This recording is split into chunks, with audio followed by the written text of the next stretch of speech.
They all ended, without fouling out, so they were able to manage it in the game. I was a little bit conscious of it, obviously, at the end of the first to get Shea there with 4. But otherwise, again, we had the same opportunity Denver did in the second half, and they outplayed us.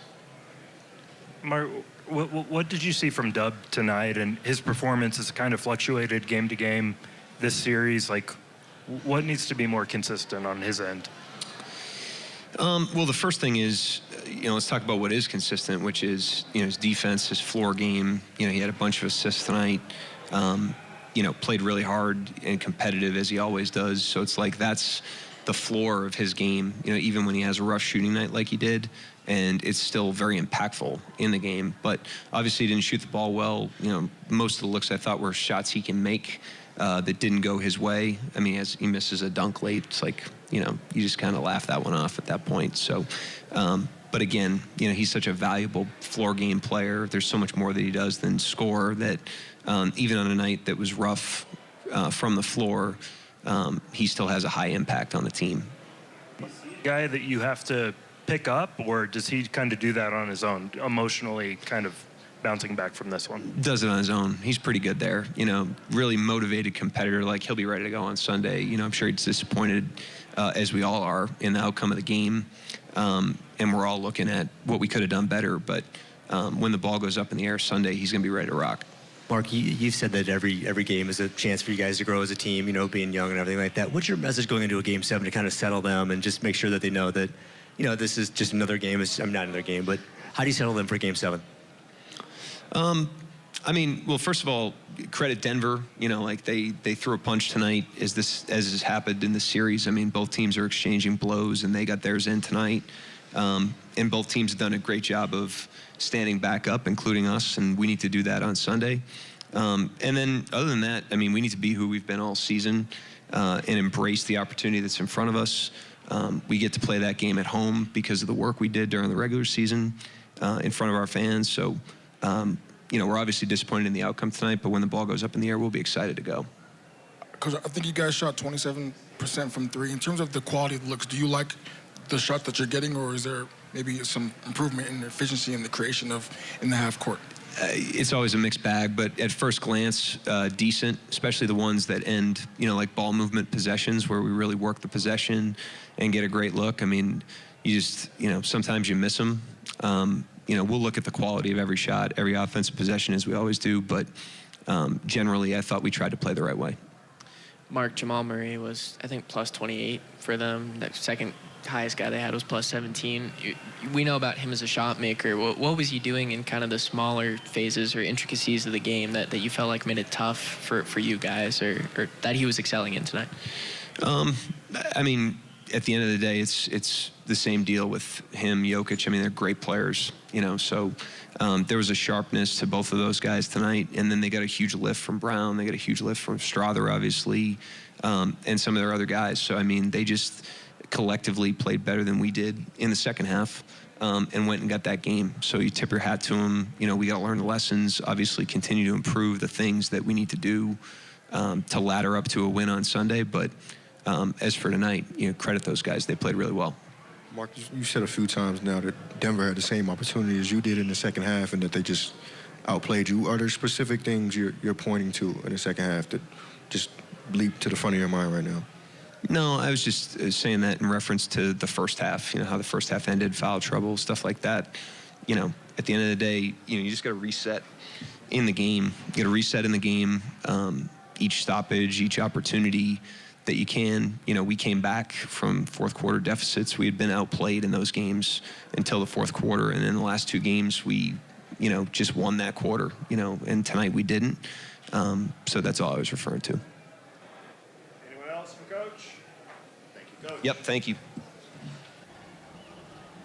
Yeah, in terms of the second half of this game, you heard Coach Daigneault. The Nuggets just simply outplayed the Thunder. And if you take it in broader context, the Thunder had been playing with fourth quarter deficits over the last couple of games, and we saw the outcomes of that one. The Thunder able to come out on top tonight. It was the Julian Strother night. It was the Jamal Murray and Nikola Jokic who were playing very sharp, trying to save their season. No question. And, again, I think that for a lot of people, we're going to look at that first half sequence there where SGA picked up his 4th foul, and the Thunder did have a 12-point lead, and it's like, oh, that's the game. But as Coach Mark pointed out, Thunder actually walked into halftime with the lead and had a full 24 minutes ahead of them and didn't do what it took in that second half to get the job done, and Denver did. And the shot-making variance went their way in a lot of different ways. They manufactured points in a little bit better way than the Thunder did. And some of the defensive elements that we've seen from Oklahoma City really weren't quite as sharp and focused as we've seen them. A couple breakdowns that were uncharacteristic on some inbound passing. So hopefully those are things that in a Game 7 kind of go Oklahoma City's way. And to Coach Daigneault's point, all the work that the Thunder put in up to this point in the season allows them to play that Game 7 in their home arena back in Oklahoma City inside of Paycom Center. All right, stick with us here on Thunder Playoff Postgame. We've got some more voices to help us break down tonight's Game 6 here in Denver. Big car payments? That's no fun. Even if you love your car or truck, the wrong vehicle loan can leave you wondering where your money goes and if your payment could have been lower. So if you're paying more than you should on your car loan every month, give a little love to your budget and contact Communication Federal Credit Union. There's no cost to find out if we can help. Plus, all new vehicle loans and refinances get the first 90 days with no payment. Love your car and your loan payment with Communication Federal. Let Love's be your partner on your summer RV trip. Fuel up, grab a bite to eat, and stay the night at one of our 90 RV stops. Reserve an RV spot overnight and turn on amenities from your phone. With over 420 dog parks, we've even got your furry family members covered. We're the perfect pit stop for your next road trip. Love's, the heart of the highway. With OG&E Smart Hours, you control your energy and your savings. If you're a busy bee, go with Smart Hours Daily, where daily price alerts let you maximize savings. Or how about Smart Hours Fixed? Just set it and forget it. Night owl? Choose Smart Hours overnight. No matter which you choose, with Smart Hours, you control your energy and your savings. When you reduce your energy use between 2 and 7 p.m. this summer, you help the grid, the environment, and your wallet. But you have to sign up to save. So sign up now at oge.com/smarthours. Welcome back to Ball Arena and Thunder Playoff Postgame. Game 6 is a wrap here in Denver. The Thunder falls to the Nuggets 119-107, and this series is now all knotted up 3-3. Game 7 up next for Oklahoma City and Denver. We've got a drive-through experience for you in downtown OKC between 9 a.m. and 12 p.m. on Saturday, where Thunder entertainers will paint your ride with window chalk and Thunder car flags. The first 300 fans will enjoy a honey butter chicken biscuit courtesy of Whataburger. Visit OKCThunder.com/playoff central for more info. Hey everybody, welcome back inside of Ball Arena. I'm Paris Lawson, sitting next to Royce Young. And Royce, we talked about the fact that the Thunder going into that fourth quarter, they had a deficit, but this isn't something that is new for this team over the course of this playoff series. The Nuggets, we heard from Coach Daigneault, just simply outplayed the Thunder in the second half of this game. But if you're in that Thunder locker room, Royce, what's your anticipation for the things that are top of mind, that are kind of easy, tangible takeaways from this game that you can carry over to Game 7? Well, again, you know, I think as the coaching staff kind of goes back and reviews some of the tape, they'll have a better view of it than certainly me who just watched it. But it did feel like the shot quality was pretty good throughout this one. And, you know, again, that sometimes there's variance in shot making, but it feels especially true when you're on the road. That's something I think that you can hopefully lean into and trust a little bit more on your home floor. Of course, the pressure of a Game 7 is going to be a new experience for this young Thunder team, and having to kind of lean into that opportunity to learn and grow from that. So, you know, I think for the Thunder, there's a lot of reason to kind of walk out of here and say, look, we have home court advantage. This is, like Coach Mark said, this is what you go through the entire regular season for. You had to win one here in Denver to get it back after losing Game 1, and you did that. And it was all for having this Game 7 at home. Of course, you would have wanted to get it done here tonight, but the opportunity is still right in front of them in a Game 7. I love that Coach Daigneault brought up the fact that the shot quality, upon first glance, he's definitely going to go back and look at it. They have all the analytics to really determine the true shot quality. But he said at first glance, they're decent looks, and the Denver Denver Nuggets, they're going to mix up those defensive coverages. In Oklahoma City, we saw a lot of different looks from them tonight, driving into the paint, really collapsing that defense. Guys like Cason Wallace knocked down several of those looks early on in this game. Yeah, that's a great call. And, Cason Wallace, getting those looks and those opportunities and rhythm is always huge. I'd also point out that SGA was magnificent tonight. Yeah. And to me, if you're looking for bright sides, SGA and the way that Denver has schemed him throughout the series with all the heavy zones, like this almost triangle and two, the way that they've gapped him, really tried to keep him limited from getting into the paint. That to me is a real positive of that. SGA looked a lot more comfortable in getting to his spots, knocked down a couple three-pointers, and his floor game overall was efficient and solid. So, when it comes to Game 7s, a lot of times you need the cream of the crop to rise, and SGA's got good momentum for himself, at least, going into that Game 7. I know a lot's going to be made about the fact that he got into that foul trouble early, but you have to remember, the Denver Nuggets on the other end of the floor, they're throwing 3 or 4 players at him every single possession. So the fact that Shea is able to break free, get to these spots, knock down these shots, and get really quality looks, that says a lot about his game, and that's why he's a front-running contender for MVP in this league. It just goes to show nothing comes easy in the NBA, but especially, Royce, during the playoffs. Yeah, absolutely. And that's what Shea was able to get a little bit more of tonight, was some stuff in transition, downhill at the rim. And anytime you're getting some of those, obviously gets you in a much better rhythm, and then that opens up a little bit more of the mid-range stuff that he's so good at. And obviously the Nuggets are just, bear hugging him every time he goes anywhere on the court, because they understand the physicality that they've got to play SGA with and try to be make it as difficult for him to get to his spots as they possibly can. Yeah, great composure by Shai Gilgeous-Alexander, and overall great game by him in this Game 6 here tonight. All right, stick with us here on Thunder Playoff Postgame. When we come back, we'll hear from News 9's own Steve McGehee to help us break down tonight's matchup. Air Comfort Solutions has always stood for cooling, heating, plumbing, and electrical services you can count on. Assuring comfort since 2004, our Oklahoma Strong team stands for accuracy, confidence, and support where and when homes need us most. Today, with our refreshed look and our expanded services, ACS stands for achieving 100% customer satisfaction as we stand tall and do it all for OKC Homes. Like a $69 AC tune-up to keep your home comfortable year-round. For whatever your home needs, don't stress. Call ACS.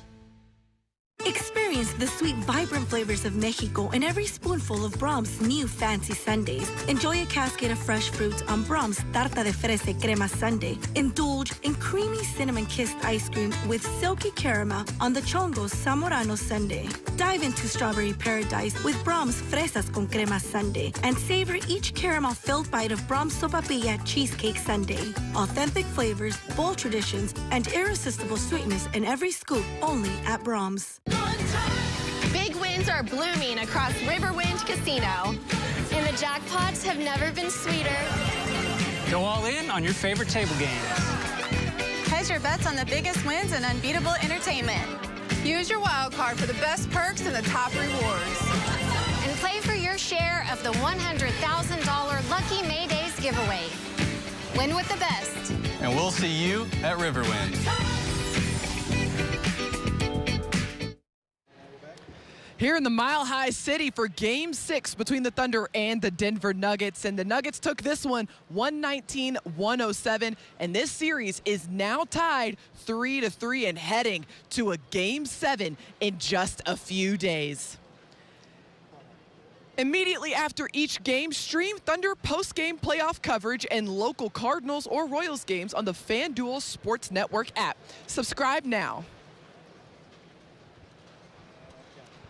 Hey everybody, welcome back inside of Ball Arena. I'm Paris Lawson, that's Royce Young, and joining us now is News 9's own Steve McGehee. And Steve, we've talked to you after every single game, and it feels like the Thunder has gone into several of these games with the fourth quarter deficit. What did you see that was kind of a difference in this fourth quarter today? Well, it was tough for the Thunder. I thought that opening possession for OKC, they missed 2 threes on that first possession in the fourth. That kind of set the tone for the rest of the quarter. And Denver, they had problems finishing in the fourth quarter. They had all the energy tonight in the fourth. They were making the shots.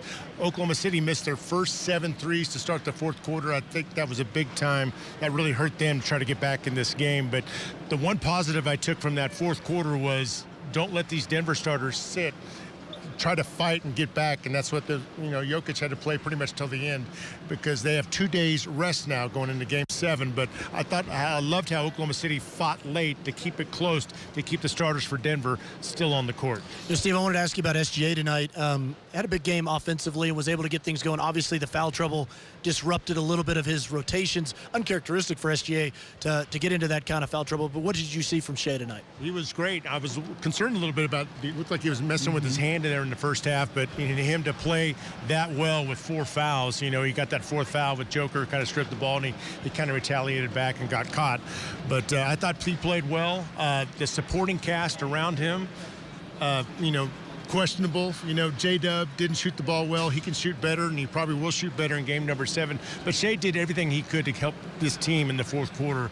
But, the issue was the ball just would not go in the basket, primarily in the entire second half.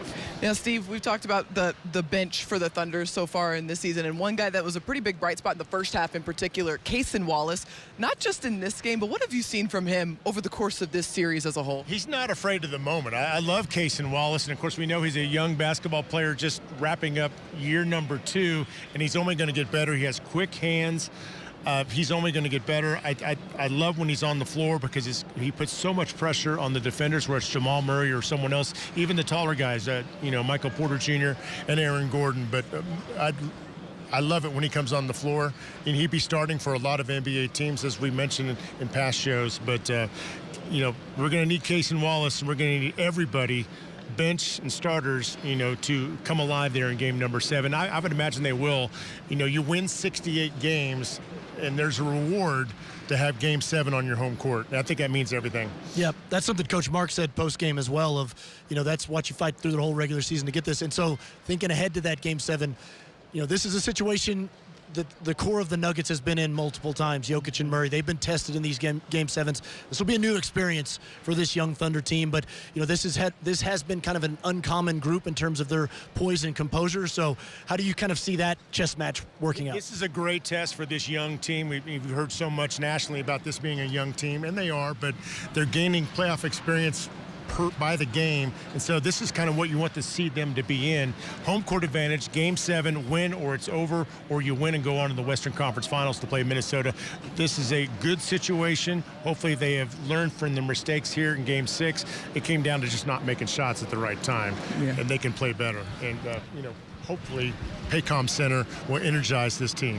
One guy we were talking about who we haven't talked about at all throughout this entire series, Julian Strother, who just electrified, it felt like, this Denver crowd. What did you see from him tonight, and just how do you slow down a guy like that moving forward? That's what they needed. They needed someone, Peyton Watson, Russell Westbrook, somebody to step up, and Christian Brown also stepped up for them, I think, with 23 points, and Strother finished with 15. Those were 2 difference makers for Denver in this game. Of course, Jokic is going to get him, but Strother and Christian Brown, I think they were really probably the 2 MVPs for Denver tonight. And Steve, what can the Thunder do to get some of their other guys? Paris mentioned Cason Wallace, but Aaron Wiggins had some opportunities, and Alex Caruso missed some shots as well. So you have to think that on your home floor, sometimes that is an advantage, is that those extra players, those role players, often perform better on their home floor. Wiggins missed a couple of threes there, and it kind of, maybe he started thinking about that, and the other shots were tough to go. J-Dub misses a breakaway dunk. It was one of those weird nights. They couldn't make a free throw in the first half. They had 9 turnovers. There's a lot of little things that didn't go right for Oklahoma City tonight, but be thankful that game number 7 is at the Paycom Center in Oklahoma City. A lot to look forward to. Just a couple of days away in Oklahoma City, game 7. That's pretty exciting. Pretty big environment, I can imagine, in Oklahoma City. Steve, thanks so much for joining us. It's gonna be loud. Bring your earplugs. That's right. All right, we've got more coming for you here on Thunder Playoff Postgame. Stick with us right after this break. We'll be right back. My doctor is my hero. My doctor makes me happy, makes me feel safe. It helps me get strong. We're just so grateful that we don't have to travel out of state. Oklahoma Children's Hospital cares for my child like their own. Gives us hope. And has our trust.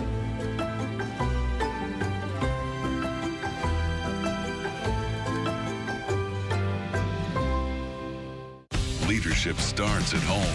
That's why Ford is from America, for America.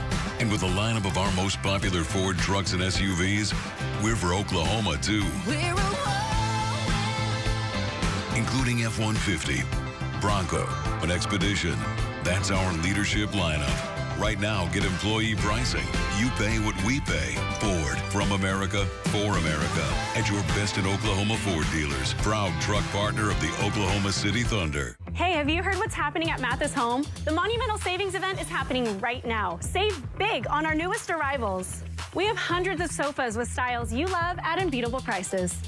Like this one. At just $5.99, you can enjoy this contemporary sofa by Ashley, complete with 5 accent pillows. Just one of over 100 great sofas in stock and ready for you to enjoy tonight with fast and free delivery. So don't miss out on the Monumental Savings Event happening at your furniture superstore, Mathis Home.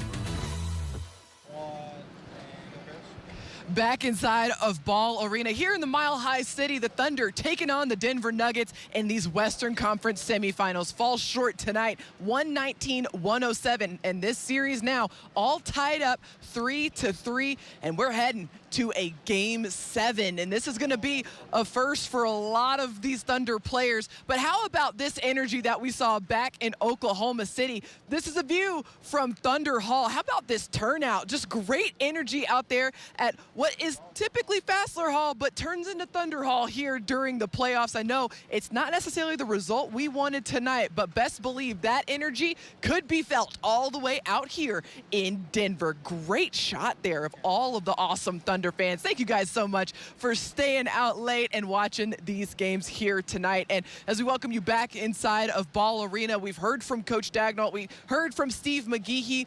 The things about this game that went wrong for the Thunder that they didn't necessarily like about this game, the good news is a lot of them are controllables. Things like fouls, things like making sure that you make the easy bunnies around the rim, no turnovers. Those are the things that the Thunder typically does pretty well, and that's pretty characteristic of them on a normal night. I was thinking the same thing, especially about the turnover, especially the first half.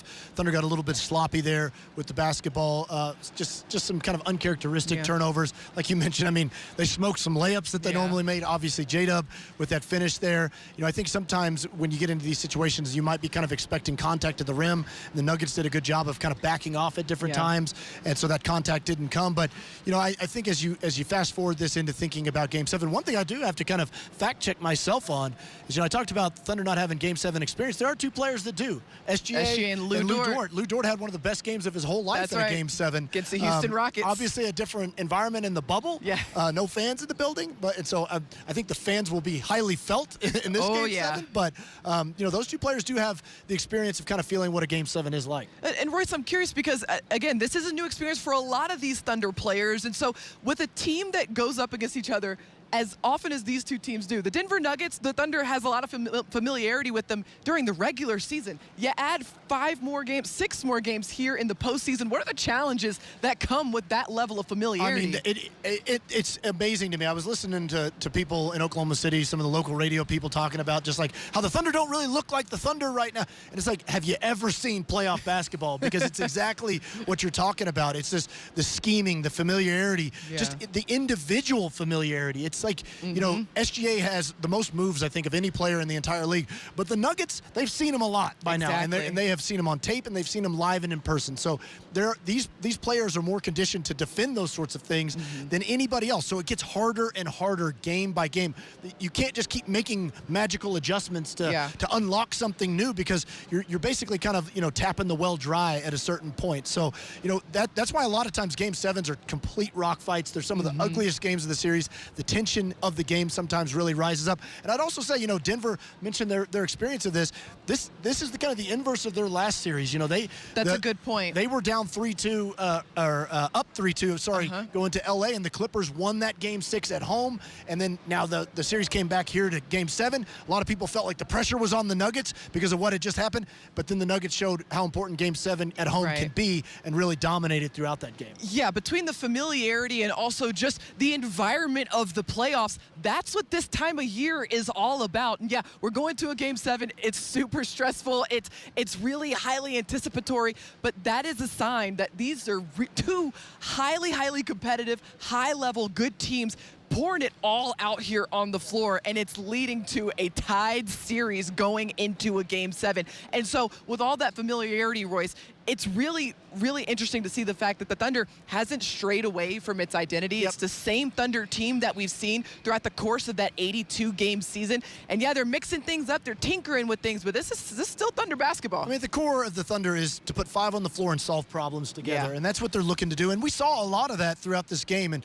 Denver's throwing so many different looks at them, hybrid zones, all these sorts of different looks that are really kind of testing the Thunder to try to kind of figure things out. But, you know, that's part of the challenge that you have to do, is kind of adjust on the fly. And I'd also, you know, kind of point out that as you go throughout these series, one thing that I would caution people not to do is, and it's hard for me too, Paris, is don't look back, because I think a lot of people can look back and go, oh, if you just won Game 1, you've got You've got Game 7 in front of you. You've got that opportunity to eliminate the Nuggets and move on to the Western Conference Finals right there in front of you. So you can coulda, woulda, shoulda later on if you want to, but right now you got to keep your eyes on what's ahead for the Thunder, and that's, I can assure you, that's what this team is doing. Exactly. You can't go back. You can't turn back time. All you have is the opportunity in front of you. And the opportunity for Oklahoma City, it is Game 7, as we mentioned, back inside of Oklahoma City. And here's that game time. It is Sunday, and that is going to be an early tip-off, 2:30 p.m. Central Time. You can catch the game on ABC, or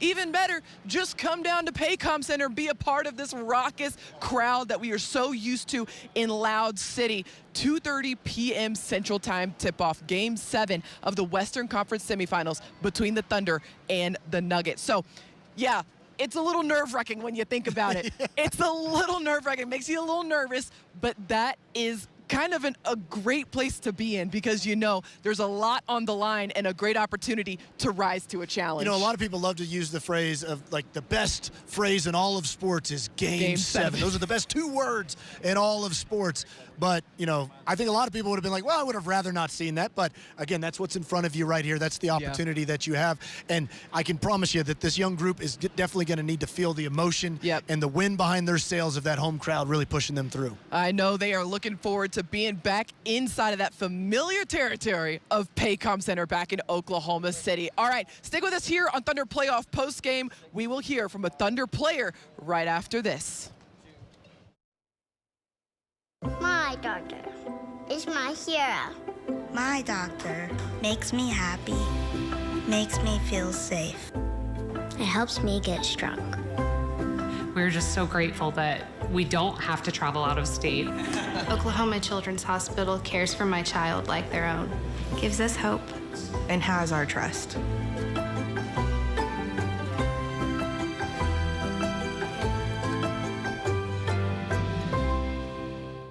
Leadership starts at home. That's why Ford is from America, for America. And with a lineup of our most popular Ford trucks and SUVs, we're for Oklahoma, too. We're including F-150, Bronco, and Expedition. That's our leadership lineup. Right now, get employee pricing. You pay what we pay. Ford, from America, for America. At your best in Oklahoma Ford dealers. Proud truck partner of the Oklahoma City Thunder. Hey, have you heard what's happening at Mathis Home? The Monumental Savings Event is happening right now. Save big on our newest arrivals. We have hundreds of sofas with styles you love at unbeatable prices.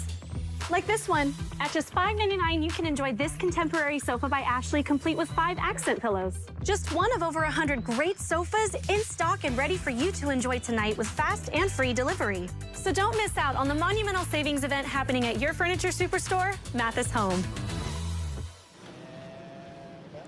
Welcome back to Ball Arena here in the Mile High City. The Thunder squaring off against the Denver Nuggets here in the Western Conference Semifinals. Game 6 now complete. The Thunder fall short 119-107, and this series is now all knotted up 3-3, and we are officially heading to a Game 7 that is going to take place on Sunday. And luckily for Oklahoma City, that game will be inside of Paycom Center. So a lot to look forward to. You can anticipate with the way that this series has been going, that is going to be a really, really good game in Oklahoma City. And Royce, you've been a part of a lot of Game 7s. You've witnessed a lot of them a lot inside of Paycom Center. What can we expect? I mean, a lot of times, you know, when I've been to Game 7s, so much of it is the story is written by your main guys at the first and foremost. The ball's going to be in their hands the most.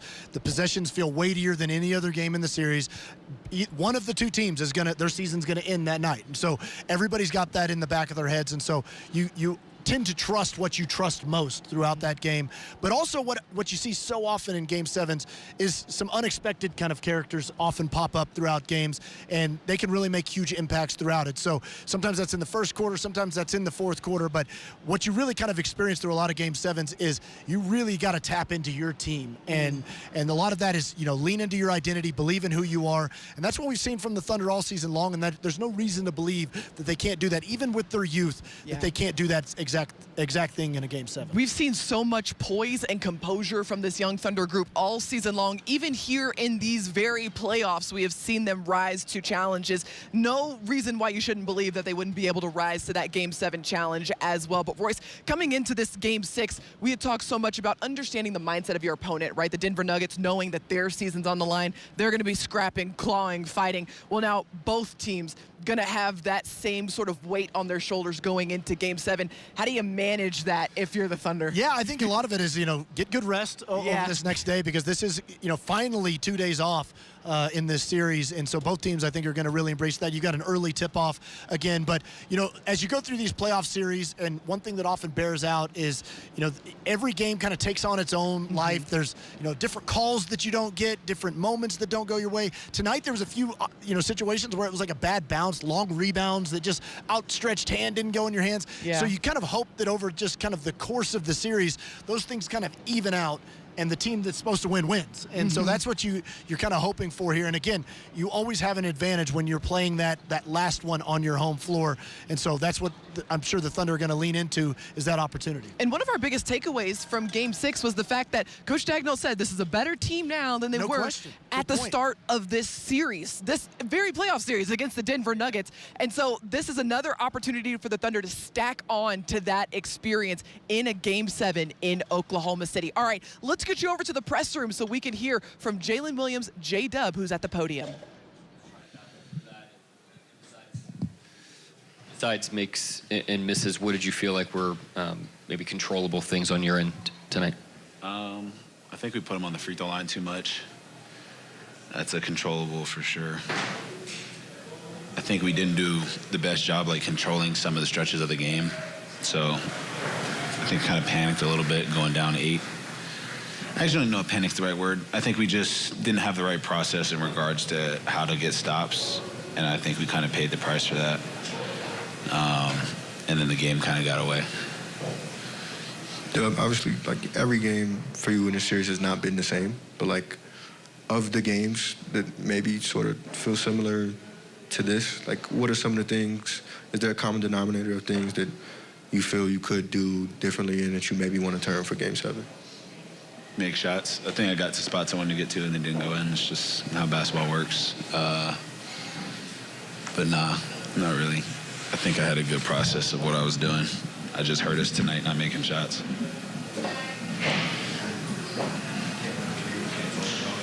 That's affecting you? What? The thing that you can or cannot. Your mic cut out for the first part of that. The thing that you can or cannot talk about, the wrist. Do you feel like that's affected you at all this series? Nah. Just my process about going about it. That's been something that's been going on all year. So, yeah, I don't really have too much to say to it. That's not the reason why I'm making or missing shots. What's something that's been going on all year? Just we've all seen the tape on my hand. That's not anything new for the series, so it hasn't affected anything that's been going on. Dub, you're understandably hard on yourself after a loss like this. How do you sort of put that behind you, maybe emotionally, mentally ahead of a Game 7? I think we've been big on just saying, it's 1st to 4, so obviously this game, you kind of just have to be willing to wipe the slate clean, and, I don't think anybody on our team really cares about the game after we play it, you know what I mean? We still have to go out, and the next game's going to go up and it's going to be 0-0, and we're going to have to play another really good game. So I think that's how I think about it. I think that's how the team thinks about it. And yeah, just kind of be ready to bounce back. That's what we've been doing all year, and we're going to have to do it again. terms of the half court, how do you find the balance between creating for yourself and for others? Obviously, with the assist tonight, you were a playmaking expert, but in terms of finding that balance, like, how is it for you mentally? Just trusting my teammates. I'm gonna get shots that I want to shoot, and I'm gonna get opportunities to score the ball. But I think what makes our team really good is we have other guys that are ready for those moments and ready to play off the catch and make shots. So I try and always keep that in the back of my head. And in order to win games, you need however many guys are playing in the game to be ready to make plays, and we've been able to do that a lot. So I think just finding a balance is like just understanding where guys are on the floor and what we're trying to get accomplished offensively. You said you feel like your process has been good. Is there anything the Nuggets have thrown at you over the last 3 games in terms of kind of individual matchups or different looks that you feel like is at least making it tougher for you to get to your spot? No, honestly, I think it's been pretty consistent the whole series. There's been like tweaks that I feel like only each team would probably know just when you get into like the grit of a series, but I feel like it's kind of been the same. Like we've all seen the zone and stuff. Like that's not really new to the series, and I think our matchups have almost been the same the whole entire time. So I wouldn't say there's been any like extra curveballs to the series that they've thrown out. Dub, you, Mark, and the rest of the team have all talked about how this series has made you guys stronger and more resilient throughout. But you guys have had plenty of challenges standing up, and like Game 2 was a big one, 4, 5. How will that sort of help you, even though I know it's a new environment at Game 7? How will those experiences help you? Yeah, I mean, those are experiences where you can lay down and accept defeat, and we've done a good job at standing tall with it. So this is another opportunity to do that, and everybody's excited for the moment. Doug, you, at the end of the game there, you were sort of lingering on the bench, sitting down for a while with the towel on your head, and Caruso was the hand that reached out to you. Sort of what was going through your head then, and what did that mean for him to sort of pull you up? AC always gets me off the bench, win or loss.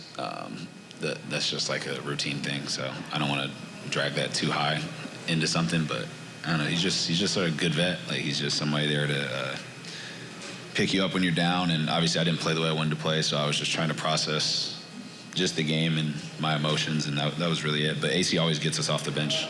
It's usually me and Jay Will. Like if we're sitting, he usually picks us both up, but I don't want to like read too much into it, but he is a good leader, and he's somebody that can pick you up while you're down.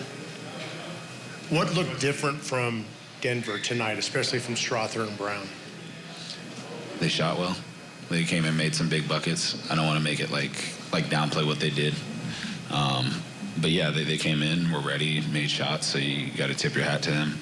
Who'd you say, Strother and who? And Brown. Yeah, they hit shots. They played within the team. So yeah, we'll have to look at that and go from there, but they were ready to play. Was that the difference in the fourth quarter? Because the last 2 fourth quarters for Denver have been iffy, but not tonight. Yeah, I think that probably has something to do with it. Strother hit some big threes down the stretch. Christian was making plays all night, cutting, hitting threes. So, yeah, they were definitely a big difference maker tonight. Anyone else? Thanks, Dub. Cool.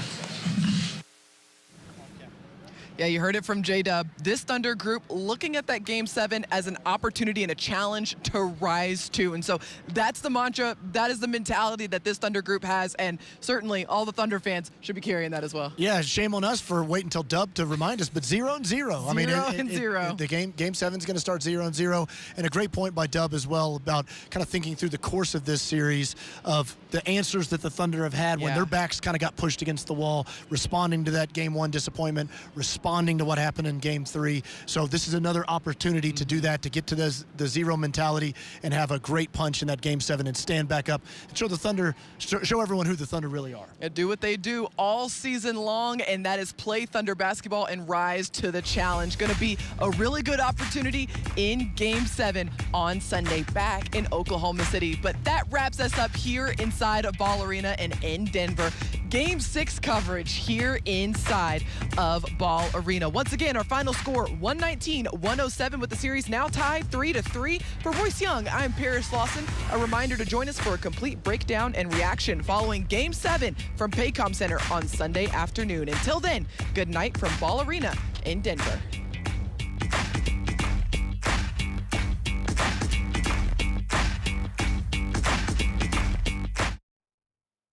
like family to us. Your unwavering support, your kindness, and your trust in us means more than words can ever express. You know, at Wade's RV, we believe in more than just selling RVs. We believe in helping you create memories that last a lifetime.